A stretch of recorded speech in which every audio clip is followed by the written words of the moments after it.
Hello and welcome to our review for What You Take With You, the ninth episode of the sixth season of the 100. I really enjoyed that episode. I thought it was really nice follow up to the previous one with the whole anomaly thing where Octavia went in there and got healed up and then came out. I was pretty confused afterwards, and um, I should have probably been a little bit more trustful, a little bit more confident in the ability of the show writers to explain that stuff quickly, because I was like, I didn't really understand it. I didn't know how they're gonna tackle that.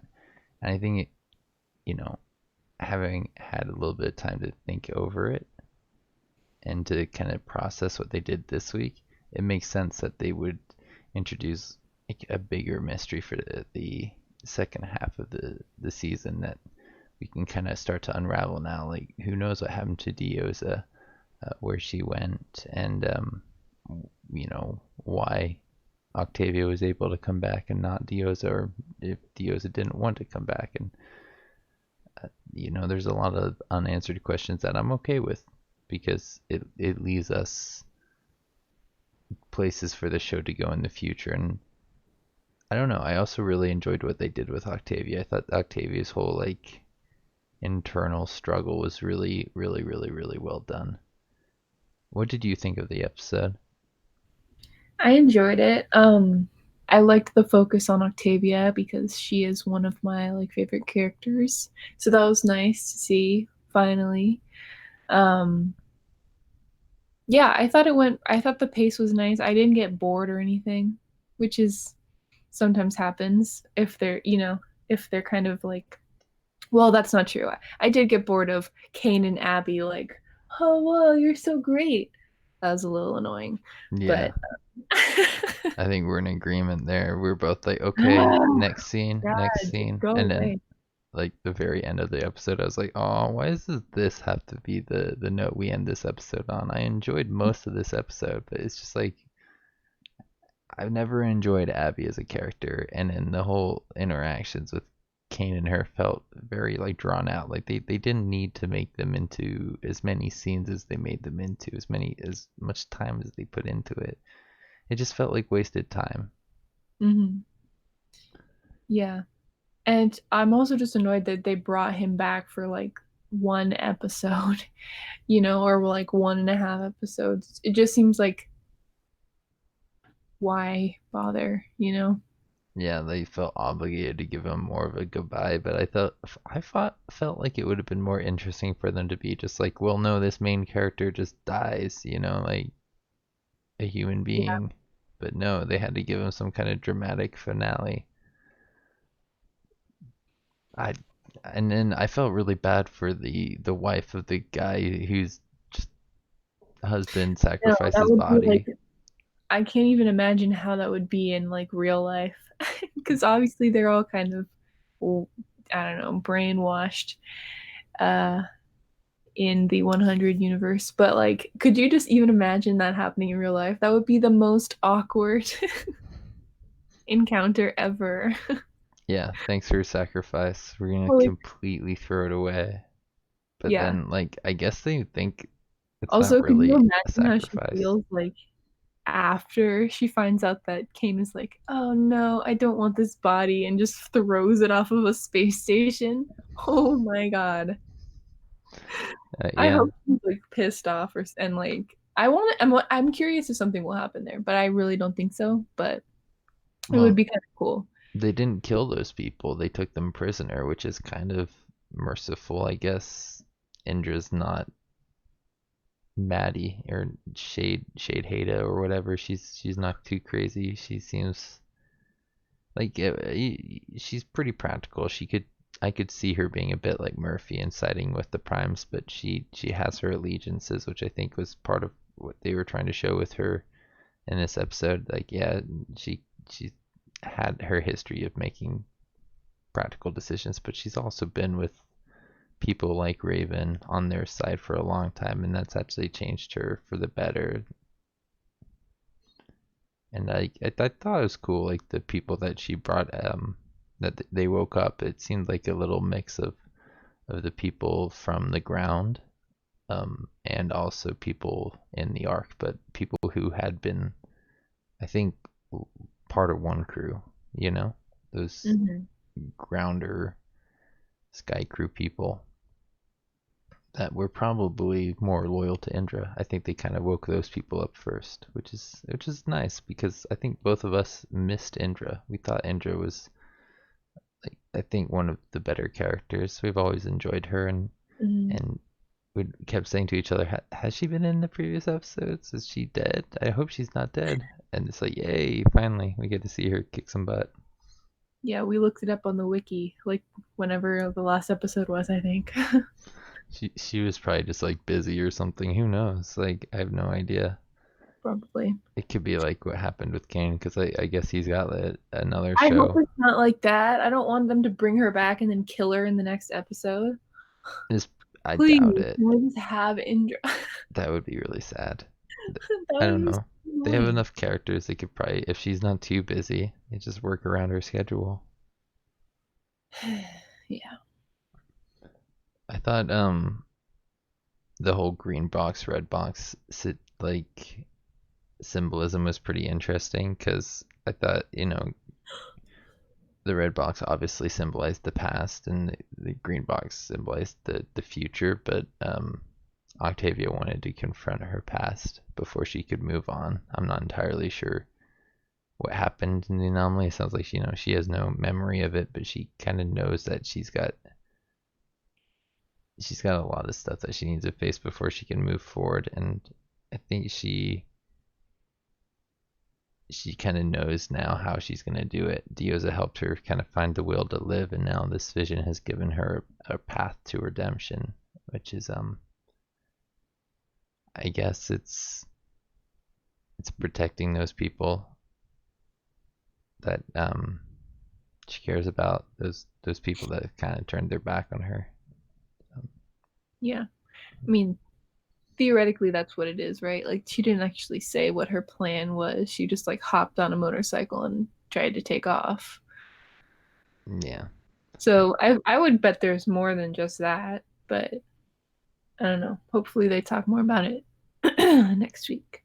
I think it'll be a return to her roots. She'll be more like Lincoln, hopefully, like the person Hmm. who tries to strive for peace. She may actually be kind of like a negotiator. They just lost Kane, so I could see them taking her character in the direction of peacemaker, negotiator. She may be the one that actually convinces Gabriel to take Josephine out of Clark's head, and um, for Josephine and Gabriel to be together somehow, because it seems like Josephine,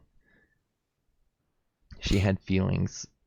She could understand Bellamy's feelings for Clark when Bellamy said to Clark, "I won't let you die." She kind of felt the same way, or she Hmm. kind of understood that feeling because that's how Gabriel felt about Josephine. That's why he brought her back. So I think in part she gave that control over to Clark because she kind of understands their situation, and also she wanted not to die. That was a really fun scene. I thought that was really really cool how That was she just, cool. like, she was like, "Oh, helpless, helpless, helpless," but then like Clark comes out and she turns into this like just Rambo, or Hmm. it's just fantastic Slayer. All the children of Gabriel didn't stand a chance. They just dead, dead, dead, dead, dead. Hmm. Though, yeah, I enjoyed that scene. And then yeah, how she went and immediately turned on what's her face, Jade, I think, after she saved her, and then Josephine called her out on it. I like that. That was fun. That was like a nice little interaction. I think it'd be interesting to keep Josephine around. I'm not sure how they're gonna make it work. Maybe they're gonna find a way to actually give her kind of like a body double. Maybe somehow in the anomaly they'll find a way, because it seems like she's kind of got some fascination with her old body, and I think it wouldn't be outside the realm of possibility for her That to would get be that so back. funny if they just like took the chip out and like threw it into the anomaly and outlocked a person. The future made a Josephine for you. It's Yeah. perfect, just as she remembers it in her prime. I don't know. She never got to live in that body, so maybe they'll find a way to get her that body that died younger. Like, Hmm. through time travel or whatever. There's still a lot of mystery over where that is or when that is. That the anomaly, I think, takes them to a place, and I think it's probably when Hope is a child, because Hope is pulling Diosa there as like a 7-year-old, 6-year-old type child. So in the near future, I think is where Octavia went and wherever Diosa ended up. I'm not sure it's like a future or past thing. I feel like it's more like, you know, Mirror of Erised in Harry Potter. Like it either takes you to a place that you like want to go, like a place that would be like your best like desired, I don't know, outcome of life or whatever, and it Yeah, like gives you the opportunity to figure out like how to get there. I'm not sure it's like, oh, sorry about that. It's not like just forward or backward. I think it's more based on the person. I never considered that. Yeah, that'd be cool because that would I send them really to it completely doesn't make different sense. places. Right. Doesn't make sense that they would all go to the same point in time. Like, why would that be a thing?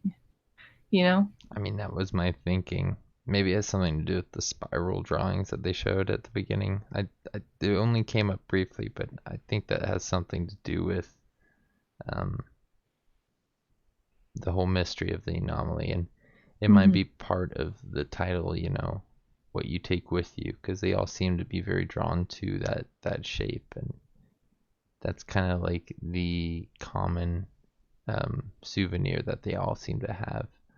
But this episode seemed to have um, a lot of emphasis on the past and those types of souvenirs that Octavia had. I know around the red box they had a couple of things like a candle and picture and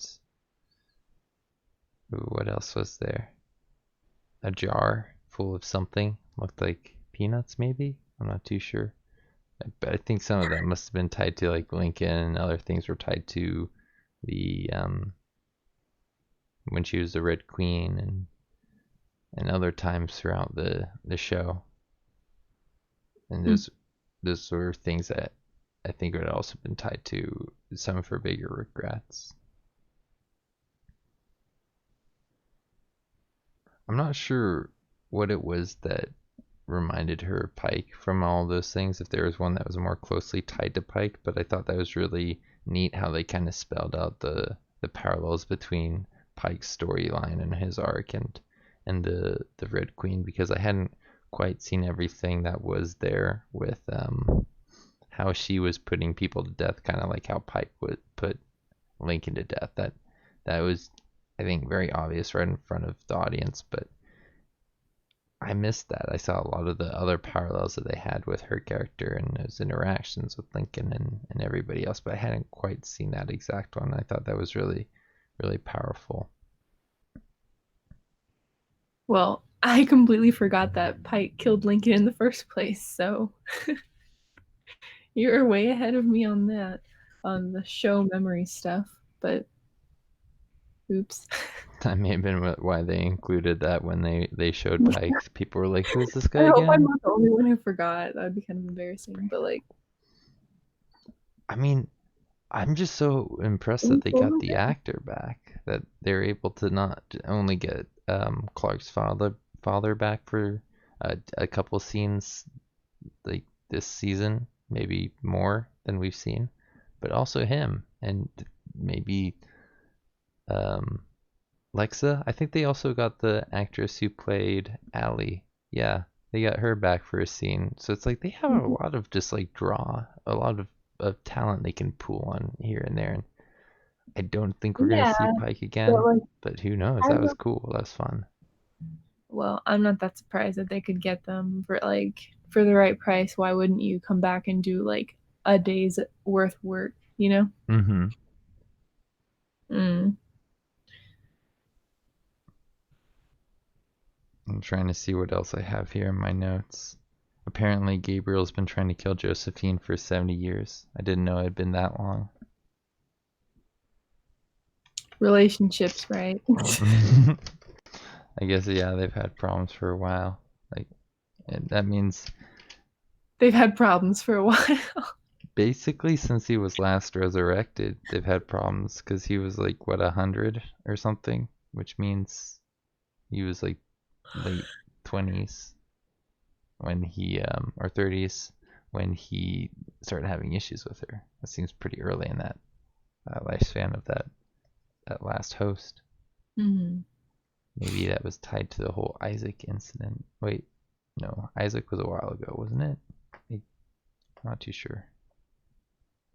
Do you remember Isaac, or is that name just like, you know, Yeah, I don't know who that is. it's the Who is it? guy who Josephine killed, um, and Kaylee had feelings for, something like that. Oh, He oh, was trying to like give the babies to Gabriel, I think. hmm.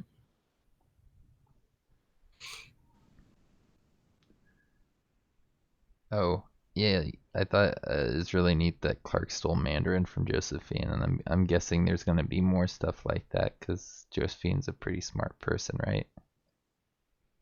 Yeah.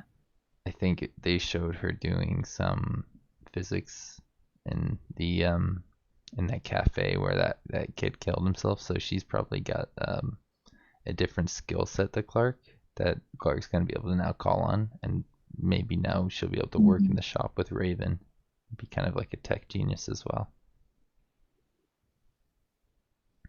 Yeah. I'm so curious.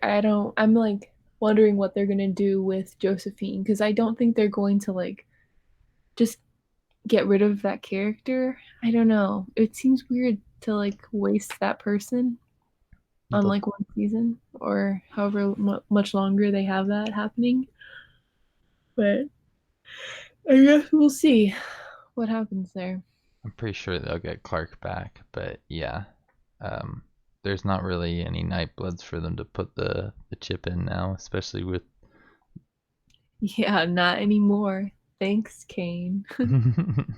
with them floating old Kanan and the black blood. I wonder if they're gonna regret that in like 2 minutes. Yeah, yeah, no, because they could use that like for so many different reasons. I mean, some people might not like it. Gaia, for example, might not be a big fan of turning everybody into black bloods, but we still don't really know how black bloods are made in the Earthling like culture. Like we know they are born, but who knows if it's similar to how it happens on Alpha or how it has been happening on Alpha. I'm gonna go out on a limb and guess it's pretty much the same, but they just have more people, like, or they had more people on Earth that they could call on, so it wasn't really an issue. Mm-hmm. Just because they have less people, it was easier for them to get to a breaking point. They've had war, they've had a lot of issues with Gabriel, and um, yeah, I guess just the Black Bloods either defecting or being killed off through re-education, right? Yeah, I mean, yes, and they're yeah, the ones that are getting turned into primes are not. I don't think they're reproducing, right? It So seems like no. they basically take the crop that would be making more primes. It's the stupidest like what is the freaking square called? Punnett Square? Come on, people. The Yeah. Punnett Square is a thing. It's I know that was a thing when you went onto that planet or moon or whatever. But anyway, it's just so stupid. They literally take like okay, this sounds bad, but they take the breeding crop out of the crop. It just doesn't make any sense. Well, maybe Aren't they supposed they to be smart? can't. Maybe for whatever reason they can't have kids once they have the black blood in them. But then it's like, how do they make new black No, bloods? that's Because not. I don't get it. Like, There's no, no way. they should be having kids. You're right. And then like you'd expect them to also be black blood if their parents are also black blood. At least some of them would. A reasonable number. Yeah, but they take them out of the at 18 before they've even had a kid. Stupid. They should at least wait until they're like 25 and then, you know, like after they've had like 3 kids or whatever, however You, long it. I mean, I guess you could have like a bunch of kids between 18 and 25. Your If a child authoritarian was society would be far superior to their authoritarian society. I'm sure it would be. There'd be no problems. There'd be no children of Gabriel. Gabriel would like start to think problems and then be gone. No Gabriel. Who's Gabriel? Gabriel never existed. no, we got rid of him 70 years ago. Sure. Sounds right to me. Hmm. Oh, one other thing I didn't mention was apparently Octavia came back with clean hair. Wonder what that means, because If she came back, she looked like a whole different person. I'm sitting there like, dang, did they like? It looks like they photoshopped the crap out of her or I put like a ton of makeup on her. I'm surprised that you could not like catch that immediately. I'm just apparently like terrible with those details. I did not see it at all last week, and I think that probably would have been made it a little bit more interesting for me because I don't know. For Well, whatever reason, I didn't find the anomaly super exciting, but those little details are pretty cool. I don't think did they really even show her that much at the end of the last episode. I don't think they did. Not a whole bunch. I think So it we was a probably wouldn't have seen her clean flash. hair and her tons of makeup. So, Yeah, sounds like she came back from a pretty nice time where they had at least showers. hmm yeah. She still needs to do that trance again. I don't think she saw what she needed to see. She didn't see her true purpose. I think she went to the red box, which is her kind of settling her past and seeing something that she needed to take care of. Maybe her purpose is like it's so big that she has to do two visions. Like there's like a first mission that she has to clear before she can even see her second mission. But I think we'll see the green box again pretty soon. I don't think they'll wait until like the end of this season to start to tackle that again. hmm Like the term Gabriel used, he became her adjuster. It seemed like kind of like the Matrix when the the operators would put them in the Matrix. They had pretty cool terms like that. Oh, it's kind of like going to another plane of existence.